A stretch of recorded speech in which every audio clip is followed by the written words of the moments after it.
हे जिंदगी गले लगा ले. नमस्कार. गाण्यावरून नक्कीच लक्षात आलं असेल की आज हा कोणता गायक आहे. त्याने ही गाणं गायलं आहे आणि ते लोकांपर्यंत पोहोचलं आहे. अर्थातच सुरेश वाडकर. त्यांचं सद्मा या चित्रपटाकरता गायलेलं हे गीत पार्श्वगायनामध्ये एक वेगळा असं तीर लावून गेलं. सुरेश वाडकर यांचा परवाच 17वा वाढदिवस झाला आणि त्या निमित्तानेच काही शब्द तुमच्यासमोर मी मांडायचा प्रयत्न करतोय. 7 ऑगस्ट 1955ला त्यांचा जन्म कोल्हापुरात झाला. गायनाचं वेड आणि गुरुकडून घेतलेली मोठी दीक्षा हे त्यांना नक्कीच त्यांच्या व्यक्तिमत्वामध्ये भर पाडत गेलं आणि हा गाणारा गळा एक सुरेश असा गळा झाला. आणि अर्थात त्यांचं प्रथम चित्रपट गीत आलं 1977मध्ये पहिली करता, सो ना करे झिलमिल झिलमिल. आणि त्यानंतर 1978मध्ये सिनेमे जलन हेही गीत मोठ्या प्रमाणात यश देऊन गेलं. चप्पा चप्पा चरखा चले 1996, परदेसी परदेसी जाना नहीं, राम तेरी गंगा मेली ही इतकी गीतं त्यांच्या नावाने लिहिली गेली कारण त्यांनी गायनामध्ये त्याच्यावरती मोठं असं स्वतःचं स्थान मिळवलं या गीतांपायी.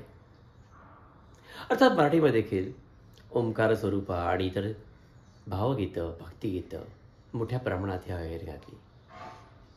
आजच्या पिढीतील हा एक अत्यंत बॅलन्स असा गायक आहे असं मला वाटतं. अर्थात नुसते गाण्यावरती ते थांबले नाहीत, त्यांनी गाण्याचा प्रसारही केला आणि त्याकरता त्यांनी स्वतःची जी इन्स्टिट्यूशन आहे आजीवासन ही त्यांच्या गुरुची दीक्षा मिळालेली इन्स्टिट्यूशन त्यांनी गुरुपुष्य अशा परंपरेने पुढे चालवली.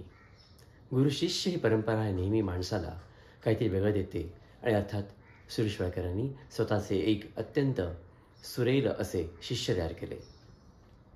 त्यांची स्वतःची अशी इन्स्टिट्यूशन पण आहे स्वामा नावाची, ज्यामध्ये ऑनलाईन गाणं शिकवलं जातं. सुरेश वाडकर हे आजीवासामधील महत्त्वाचे सदस्य आहेत.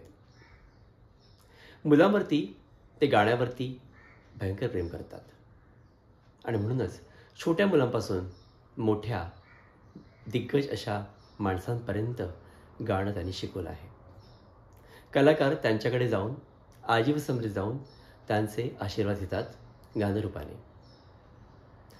या माणसाने अर्थात या महान गायकाने जीवनामध्ये बरंच काही मिळवलं.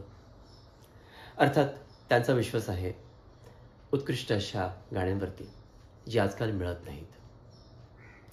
त्यांच्याकडे बरेच अवॉर्ड्स पण आहेत. काही महत्त्वाचे अवॉर्ड्स म्हणजेच Sangeet Natak Akademi 2018, Padmashri 2020, best male playback singer आणि लता मंगेशकर अवॉर्ड आणि इतर बरेच काही. त्यांनी Laxmikant Pyarelal, R D Burman, A R Rahman अशासारख्याच्या गायन दिग्दर्शकांकडे काम केलं आणि अजूनही करत आहेत. अर्थात त्यांच्या या गानतपस्याला त्रिवार वंदन.